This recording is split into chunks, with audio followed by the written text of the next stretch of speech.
Okay, hello everyone. Welcome back. It is the second half of this discussion on casting Latinx identities, and also it's towards the end of the day, so please feel free to stand, stretch as you need. There's water at the back, whatever you need to do to stay in it. So I think we're going to now invite folks. That mic is live, and you can come up and ask questions, offer provocation, and let's talk more. You're just heating up. My name is Maria Teresa Escolanuela from El Salvador, and my question or comment or provocation is around white versus white passing. And I'm just coming back to this conversation we were having about these two actors, who I don't know actually. But if we're talking about Latinidad in all its complexity, and we've been talking about Afro-Latinos, mestizos, indigenous communities who don't connect to the term Latinx at all. So then I'm wondering, with these actors that we were talking about, or with people in general, are they white or are they white passing? And just kind of holding the complexity of those as distinct.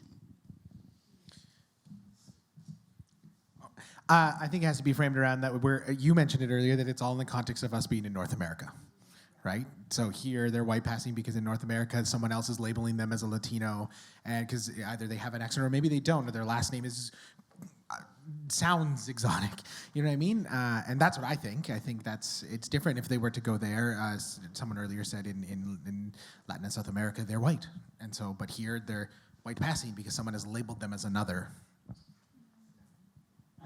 Although I'm white, I'm not white passing. Well, I guess I pass as a white person, but I am white.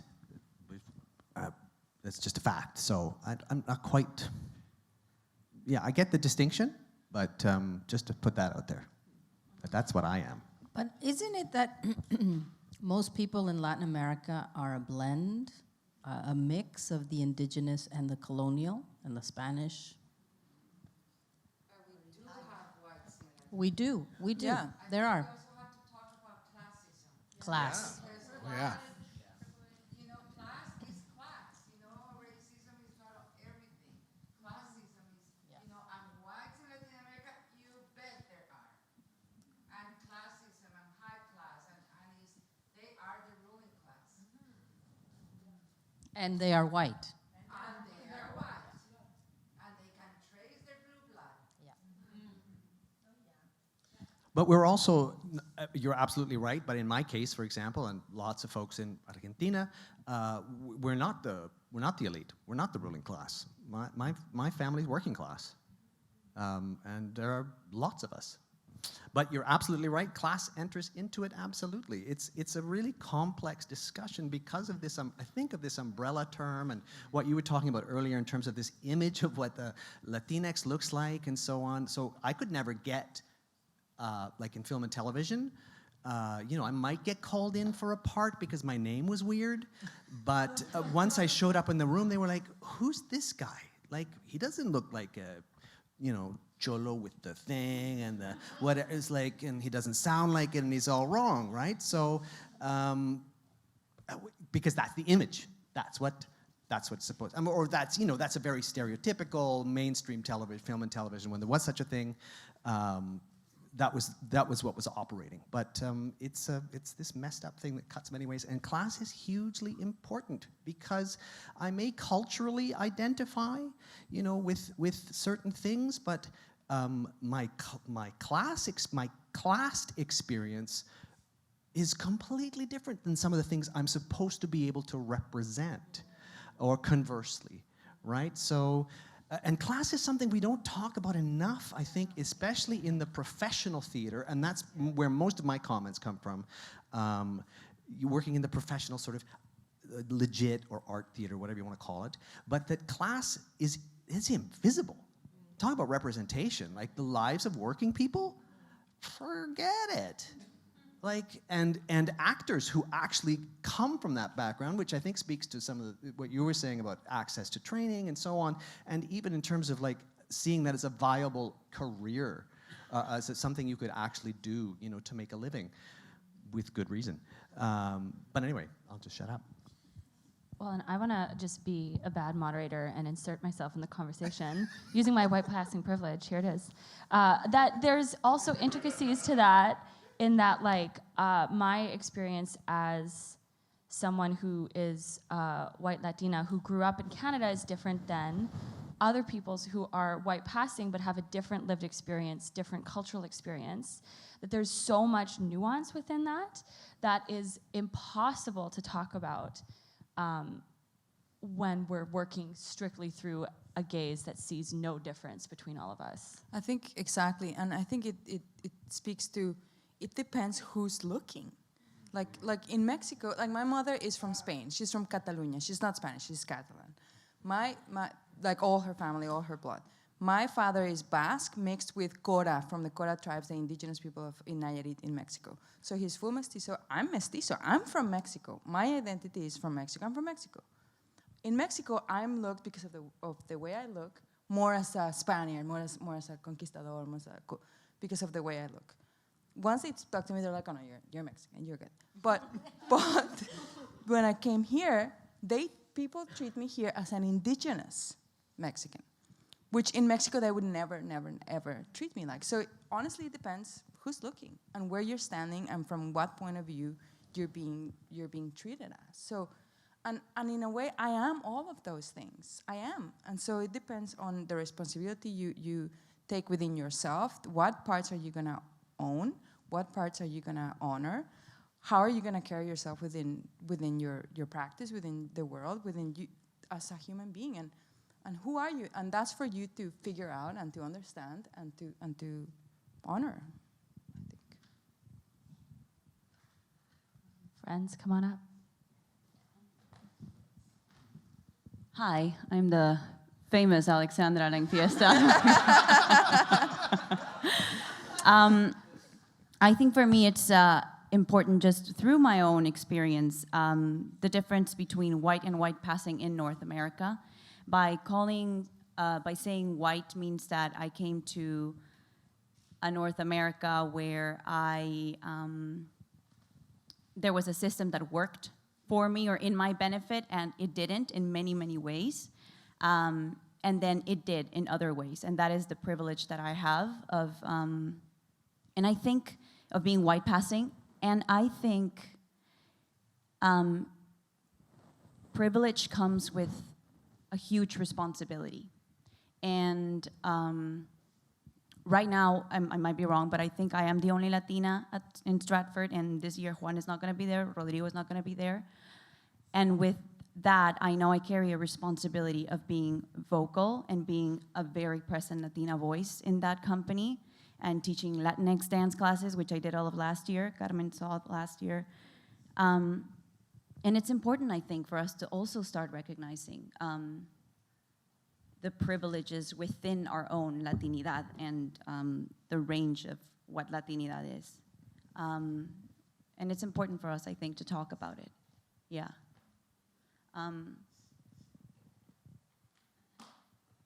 Yeah, that's all I have. Thank you, Ale.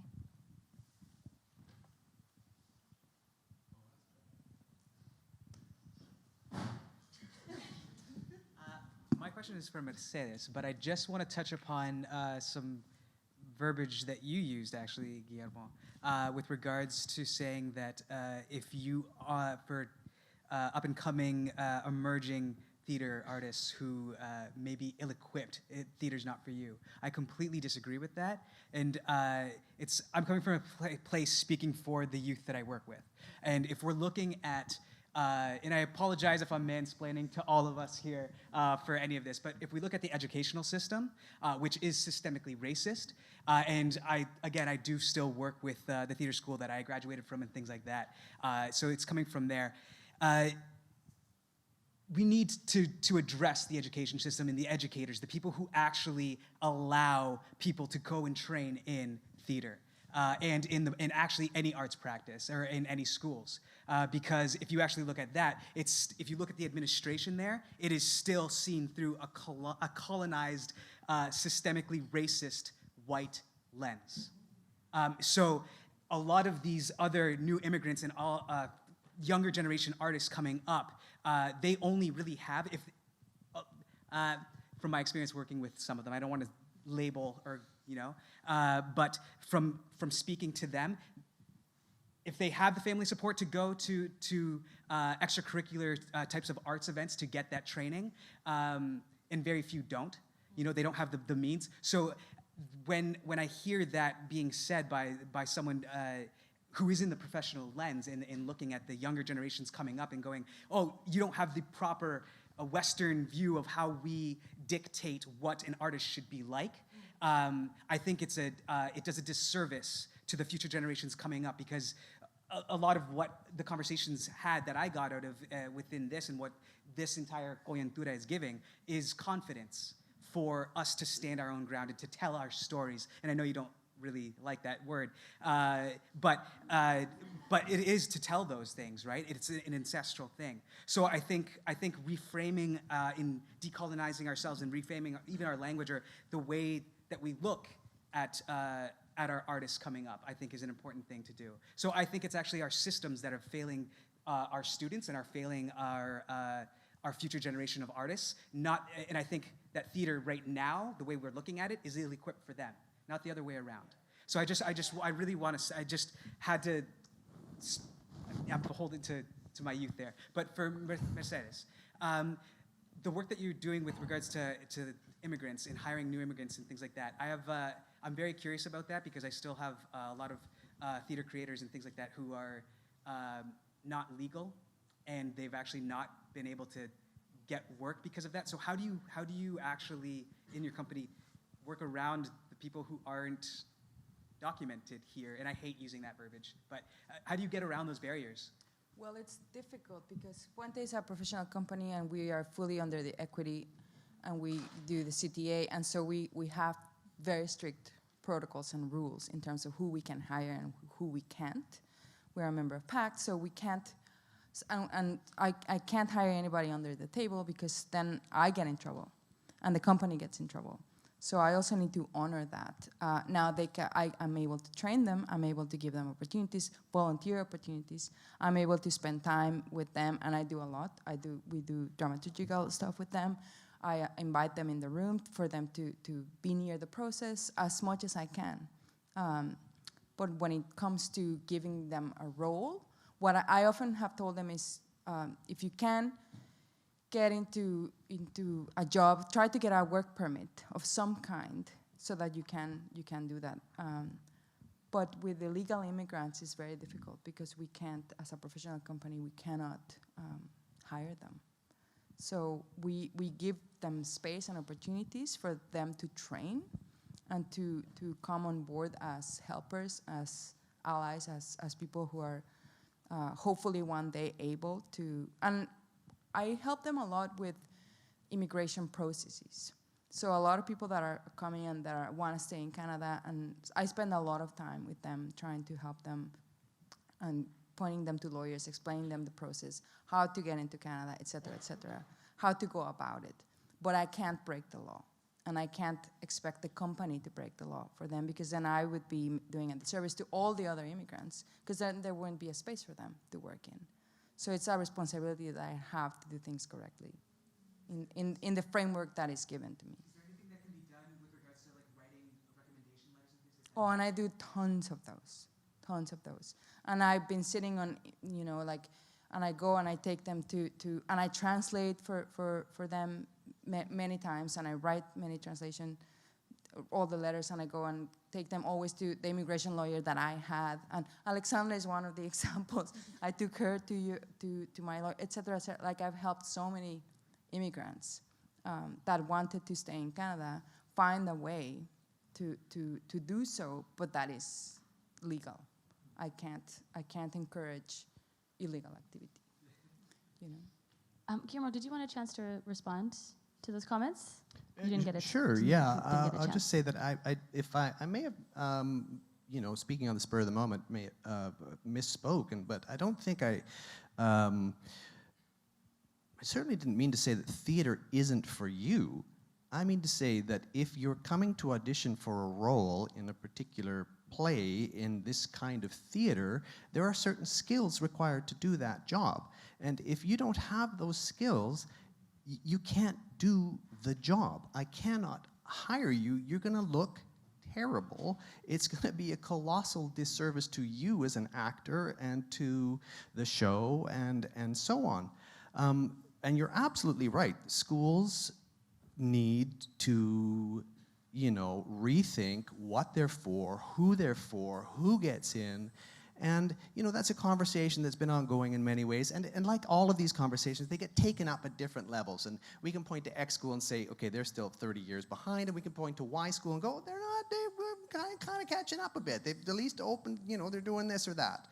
But I'm not advocating, I'm not saying that you have to go and have a conservatory education and learn to speak the Queen's English or something. I'm saying if you're serious, I'm talking about art. If you're serious as an artist, you've got to learn.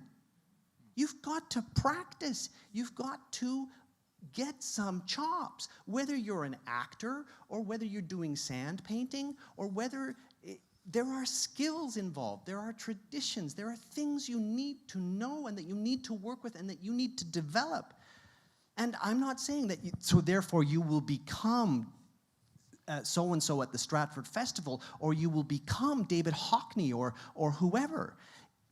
Your voice as an artist is unique and singular, and its expression should be unique and singular, but it goes nowhere without elaborating your technique. And what I saw, and it's admittedly limited, and I'm not saying it covers anybody other than the group of people I saw, was many young people, especially young men, who seemed to have no interest or clue that that was necessary for a host of reasons. But you need to develop your skill set. And there are a multitude of ways of doing that, and conventional schooling isn't necessarily the only way to do it, but you have got to train. You've got to develop an instrument. I mean, this is not, I hope this isn't news to anybody. Passion without technique, Meyerhold said, is like a letter without a stamp or something like that. It goes nowhere. So I'm talking about rigor. If you want to be an artist, you got to work. That's all. And I'm not saying that Latinx people don't work or don't study or don't have skills or any of that. I'm just talking about that one particular group that I saw, which unfortunately we so wanted to cast from that group. Overwhelmingly, people were unequipped to do the job. That's all I'm saying. I'm not shutting doors on anybody, and anybody who knows the work I've done or the varieties of work I've done know that I'm extremely interested in getting outside of those familiar ways of training and doing things and making things, and looking for expression that is unique and organic, but that is skilled, that is refined. I want to help develop tools so that that voice can find its form. Not so that that voice can fit into that, unless that's where that voice wants to go, right? That's all. So I don't know if that clears up anything, but... Lily. Yeah, I have a question going off on this same train of thought, because I speak as someone of African ancestry and European ancestry, and pretty freshly graduated from theater school. And I feel like, at least in my experience here in Vancouver, there's rapidly an appetite for diverse bodies on stage, for to fill diversity boxes all over, right? And so there are more young actors getting thrown opportunities very quickly. There's a little more room for young, diverse folks to get opportunity in general very quickly to share stories, right? And so there is this thing, and it's very easy, I've seen it and I've felt it, of when having that opportunity as a young, diverse person to speak from that, and then and getting a platform because of where we're at right now, and that feeling of, like, for example, through the lens of reviewing, like very quick, people come after POCs on stage trying to do their shit so fast because it's not to a white standard, it's not to the idea of quality that is the norm, right? And I'm wondering, as like, because there's so many barriers to training for people of color, accessing theater, like, is, in all of your opinions, like, is it a thing? Because I agree that we want to build our skill, we want to build our rigor, of course, but is it just a matter of time then? Do we just have to wait until we all these barriers come down, we get trained, and then we can go and do our thing? Or like, how do you look at quality, and how do we exist in the fact that we need to be speaking now, but we're not all trained to speak yet, if that makes sense? If I may answer, I don't know if, I can only speak from my personal experience.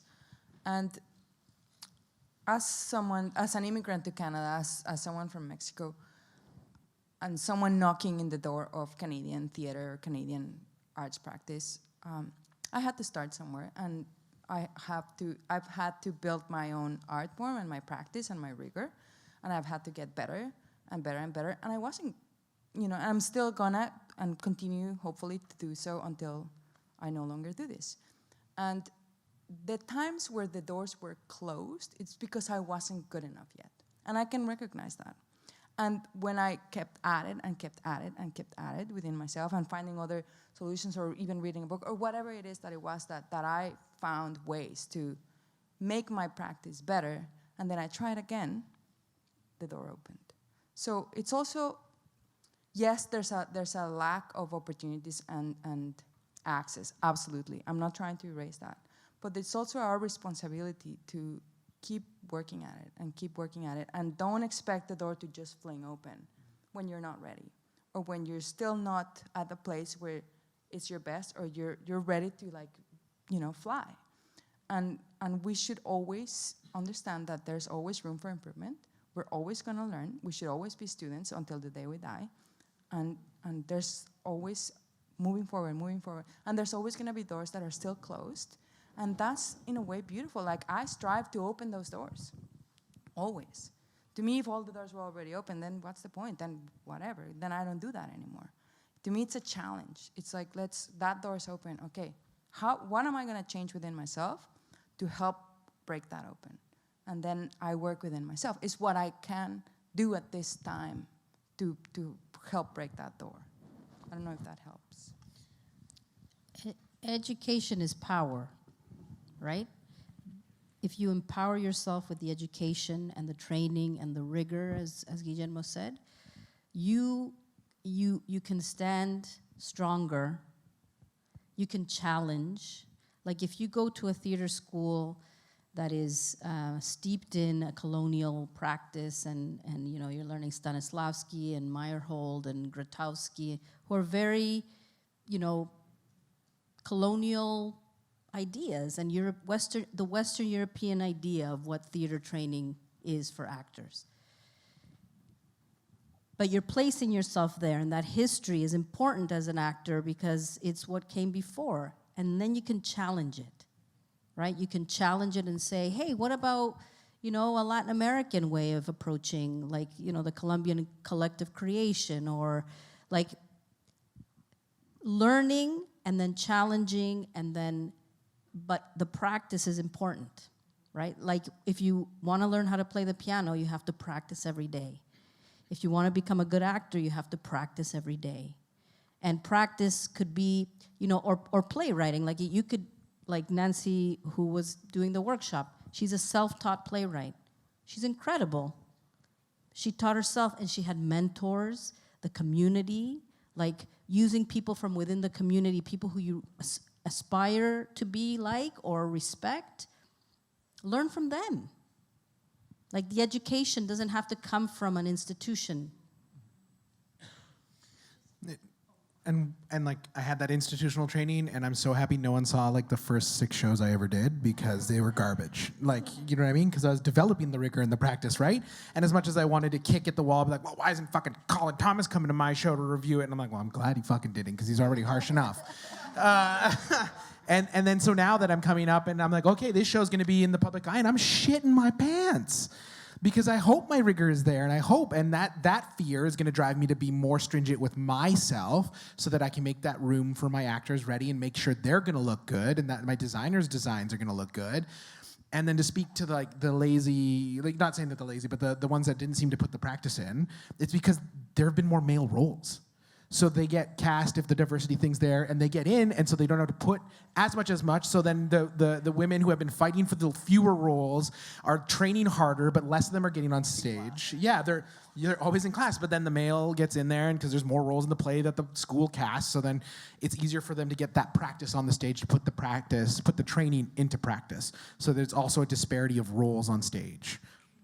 I want to say just two really quick things, and one is that I'd love to hear, I know there are people in the audience who have a lot of experience with this question, like this idea of training and response and all of this, so I'd love to hear from you if you want to talk, but just to say that you point out something really interesting, which is about the kind of racial anxiety that occurs when a body of color is, especially if it's a single body of color in a cast, is that the audience's racial anxiety gets completely displaced onto that one thing that doesn't belong. And so you become this kind of terrible magnet for all of that anxiety. And so this comes right back to casting, which is like, avoid having a solo. Like, you bear the brunt of representing people of color, right? But that's again and again, this is something that went through in the UK a long time ago, is they started to go, well, let's not just have one brown person, let's populate the cast. And suddenly it becomes, it's just normalized in a way for that racially anxious audience. Anyway. I feel like that also happens.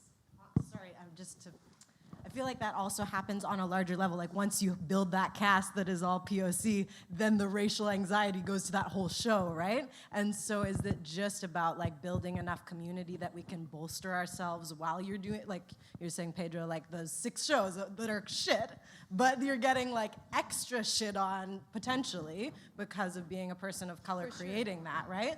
So is it just about finding support in the community that is gonna see you through those 6 shows of shit because they know you have good to come and they're not gonna just throw you out?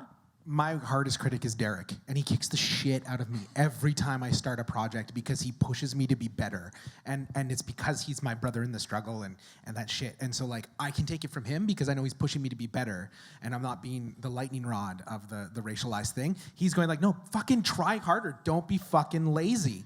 And so then I'm like, oh fuck, I'm not lazy. And I go home and I'm like, fucking you, right, I was lazy. And so then, and so like, it is these people here that like, we're having these convos and we're gonna kick each other's asses about it because we can, because we know we're all in the struggle together and we're trying to get there together.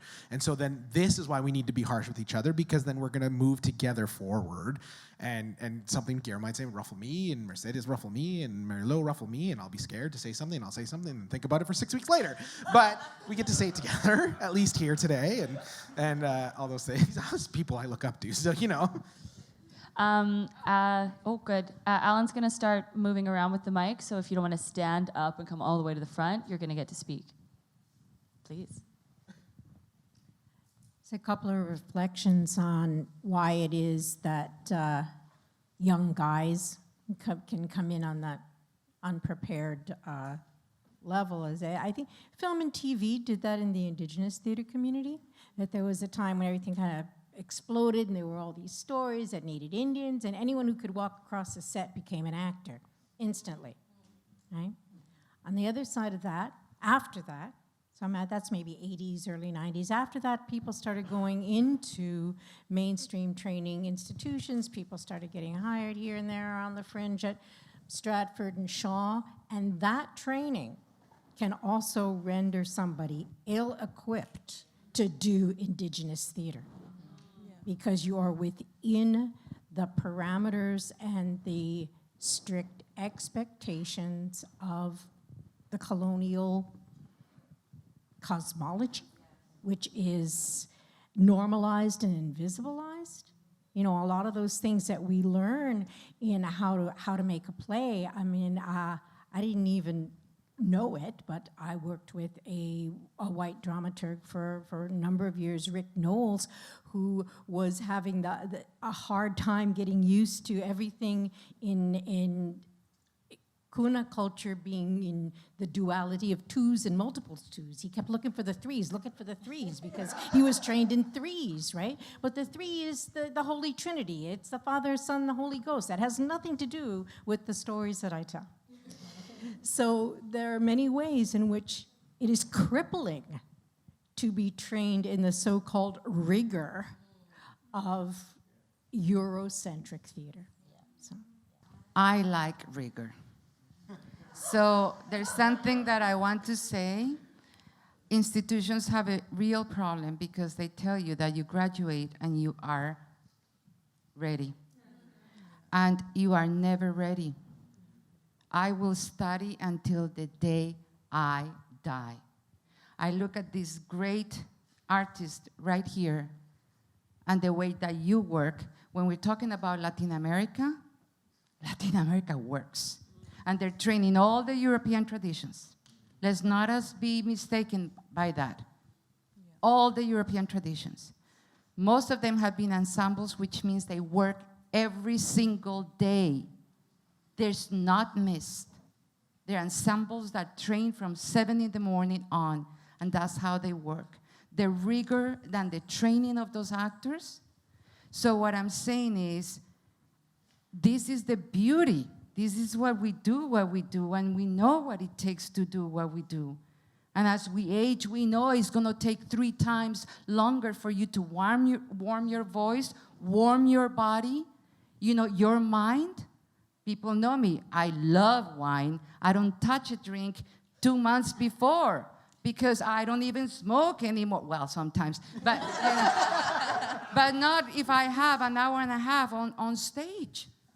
Because my mind has to be so clear and the rigor in which I have to prepare my body. Because what I'm doing is an art form. So in that sense, the institutions, like whatever traditions we go into, still the rigor needs to be there. And that, I tell you, you can see somebody, they don't have to go to a fucking school to be great. But they gotta work at their art. And there's, how you do it, but I'm tired of lazy artists. I am. Because there's no excuse for that, in my view. That's what I need, and now I'm all passionate. Because I really love what we do. And I respect it with every inch of my body. So, yes, people are walking in so ill-prepared. Have you read the script? How many times people are walking into workshops and they have not fucking read the script? Because I only get paid. This is the thing, we have equated art with business. So I haven't get paid before I enter that room. Therefore, I don't start working until I enter that room. And it's this model of business that is destroying the art form at all levels. The marketing. Who is hot? Who's an A actor? Who's B, C, D? Maybe the F is the most fucking great actor that you will find. But you can, regardless of all the race issues, whatever, the discipline and the love for your art has no color. That's all. I saw someone at the back there. And it's a question for the whole panel. If there's anything we can consider of how to approach, and I'm specifically speaking as an immigrant and to anybody who's an immigrant coming into training in North America, that I think the first thing they want is for you to get rid of your accent, which is something that I worked extremely hard in, because otherwise I wouldn't get work, so-called, or I was told. And not only that, but also as Latin Americans, we speak a lot with our hands and we gesture and we use our body. And how to not, there's institutions who cut that and say no gesturing. Don't use your hands. Like things like that. So I don't know because the training is colonial. Yeah. So what can we do, or how can we start dismantling that? I want to take that one because I just graduated last year from NTS. So I went to NTS at 48. I knocked the door, and I said, I want to study here. I want to study here because I want to have the rigor. I want to have the training. I want to demonstrate that I'm capable to do the shows that I want to do, not just to write, to perform, to do. And I already went to 2 schools in Mexico. So I graduated from 2 schools in Mexico as a dancer. And to be a dancer is one of the most difficult things to do because you need to take care about your health, your weight. No one, this is no for free, okay? So this is because I like to eat a lot and because I enjoy it a lot, And I had lots of troubles because I was always the big guy on the stage. Too macho. Do you look too manly? I was told, you look too manly. You need to lose weight. One day I say, fuck it up. This is who I am. I'm an indigenous man with this body that looks like a wrestler. I'm a dancer that looks like a wrestler, actually. And I say, I love it. I don't want to be the skinny guy. No? I don't want to pass for a clear skin. I have this accent. I have this. No. This is who I am. And I went to the school, and they were in this big transition, thinking about, how we do this, accepting artists who already have training, who has experience. Okay, they do this formula called residencies, for artists. But I challenged the faculty. I challenged the administration. I challenged the artistic director, the CEO, everyone, by telling them, okay, your school is great in these ways, but it's fucking shit in this way.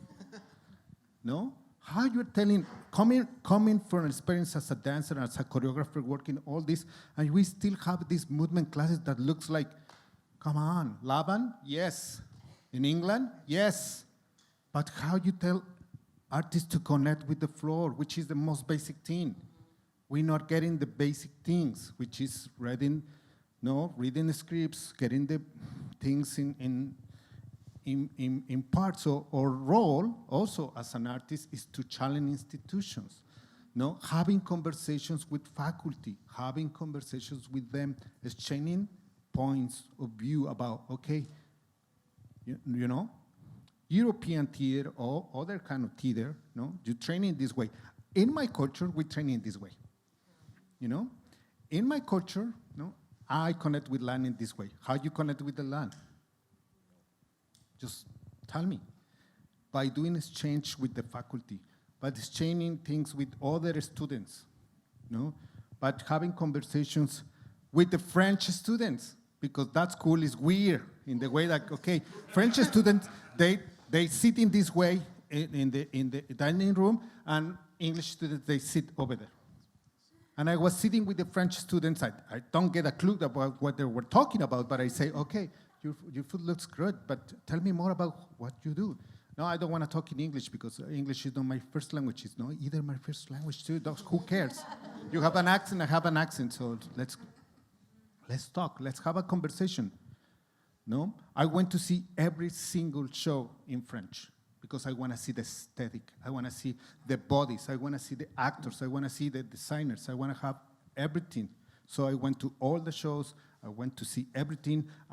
The school asked me to write reports, and I said, well, pay me. Yeah. You want an artist to come here and do all that work? That's an extra work. I'm a student.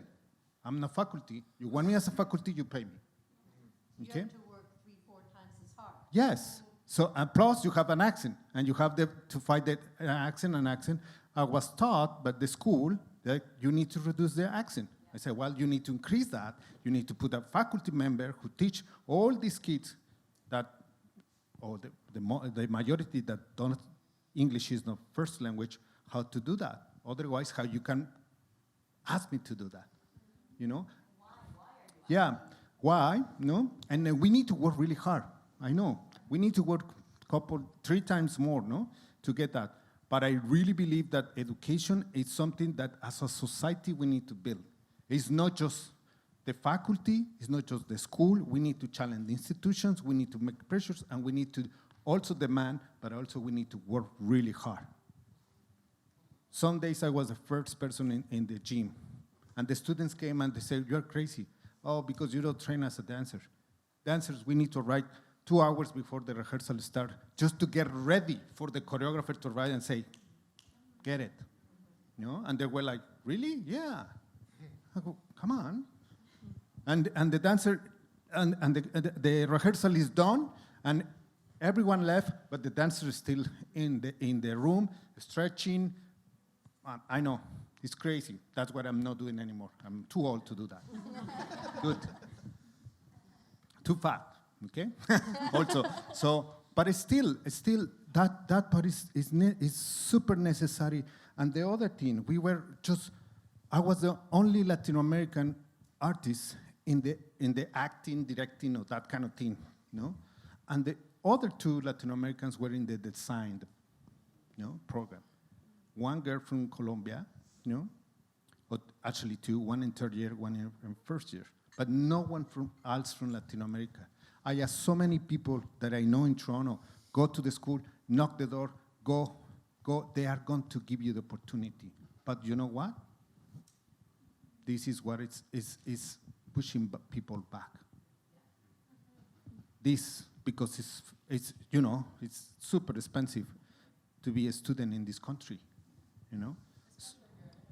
especially if you're an immigrant. Yeah. So I get it. Yes. Sometimes I was, dealing between, should I get the meal, or should I read the script? Oh, so you ended eating and reading the script, and you get the rigor, and you get that, and you get into. Now the next thing is to knock the doors of the companies and to claim that, okay, I'm capable to do that role, and to demonstrate that you're capable, to working really hard to get into that, to demonstrate that we're capable, we own it, we work hard, and we reserve it. We need to demonstrate that by working really hard. That's what I believe on. Thank you. I want to make sure we have time for a question at the back here. Do you have time for me? Well, I have a question and also a few comments. My name is Maria Cruz, and I'm Portuguese Canadian. And so this entire weekend I've been questioning if I even belong at a conference about Latinidad, because genetically, I'm not Latino. But I feel, as an entertainer in the entertainment industry, as a theater artist and as a film and TV actor, I absolutely am. And the way we've been defining it this weekend, how we are in the North American sphere versus South American sphere, if I was in South America, I wouldn't be Latino. But up here, I absolutely am. I mean, my name is Maria João Souza Cruz. People look at my name and they automatically make assumptions. They look at what I look like and they make assumptions. And sometimes, many times, I've profited out of those assumptions, especially in the film and television world. And I have to say to new graduates here, your career will never look like how you thought it was going to look like. So don't make any plans.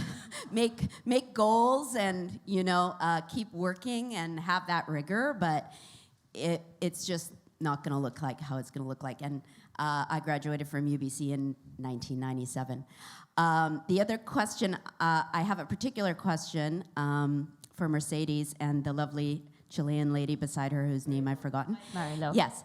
So Mercedes, as she's said here, directed Fado, which I think might be the first and only Portuguese-Canadian play to be professionally produced in Canada. So myself and the literal handful of Portuguese-Canadians in Vancouver were super excited and then really disappointed. You mentioned that only 2 people on your cast were in Portuguese, but I look at your program and I see 1 person who's Portuguese and 2 others of Brazilian descent.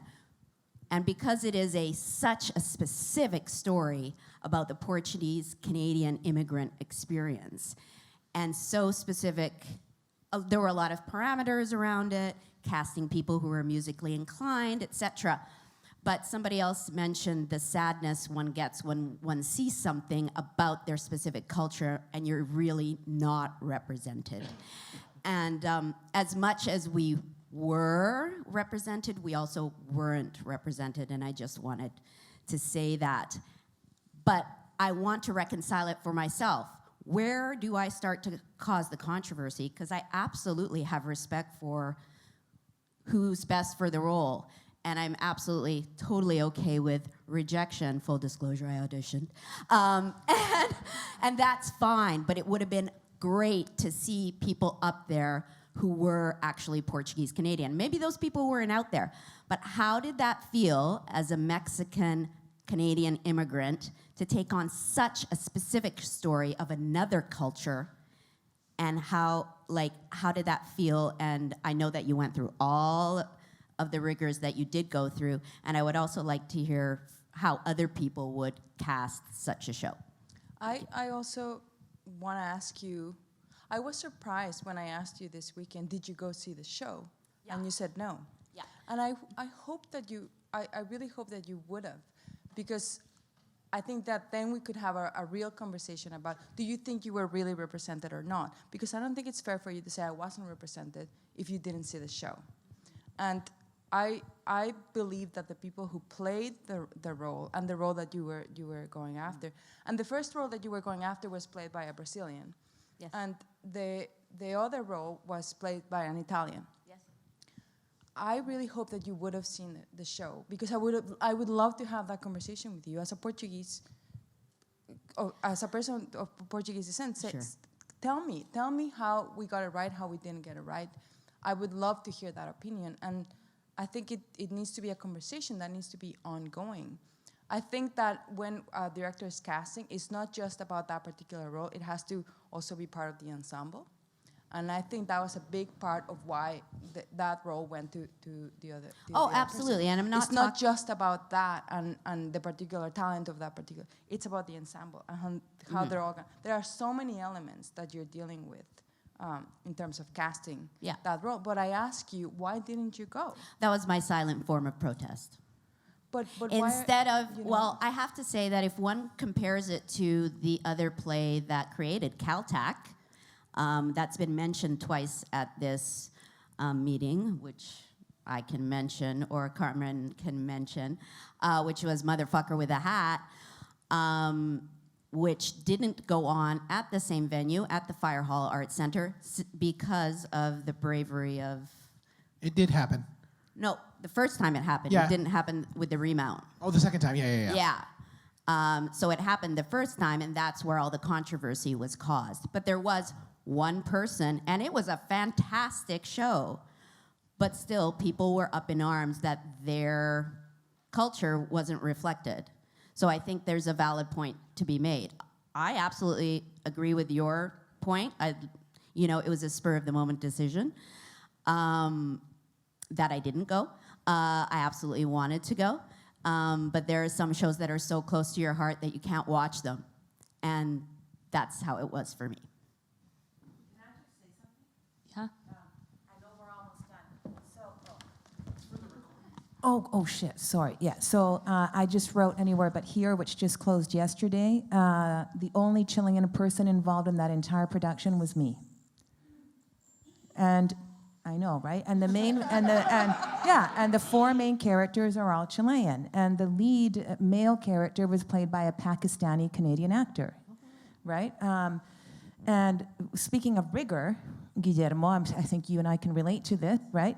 The rigor, and I think Mercedes too, well, probably everybody out there, the rigor that we went through to cast that fucking show, it was literally fucking months.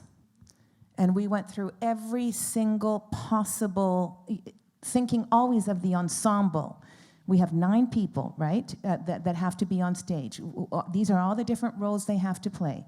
Of course, it would be amazing to not be the only Chilean person in that entire fucking room, right? But for us, for the director and I, the most important thing, aside from, yes, we wanted it to be as much as possible a full Latinx cast, and if not, certainly diverse, was, are these people able to interpret text, which is the definition of an actor who goes out and auditions, right? Are you able to take a piece of text? Do you have an actual rehearsal process that can take you from day one of rehearsal all the way to opening night and then to closing night? What does that rehearsal process look like? Are you able to do it? Are you able to take direction? Are you able to work on new work? Speaking of accents, can we fucking understand you? Sorry, but that's what it's about, right? And I come from a family where all my elders have extreme accents, right? So can we understand you when you are interpreting this text? And what is my point in saying all this? Not a single Chilean person ever came up to me during the entire run of the show, and 4,000 people went to see the show, and said, oh my God, why didn't you hire a Chilean for any of those roles, right? Every single Chilean person came up to me and said, thank you for putting on that play. So I don't know what I'm trying to say other than casting is fucking hard. And we feel completely confident that we turned over every stone. And there are Latinx people that we could have hired for that role that was played by a Pakistani Canadian who were not good enough. And at the end of the day, I'm not going to spend almost $400,000 putting on a show and cast somebody who's just not good enough. I don't know. That's all I wanted to say. Thank you for that, Carmen.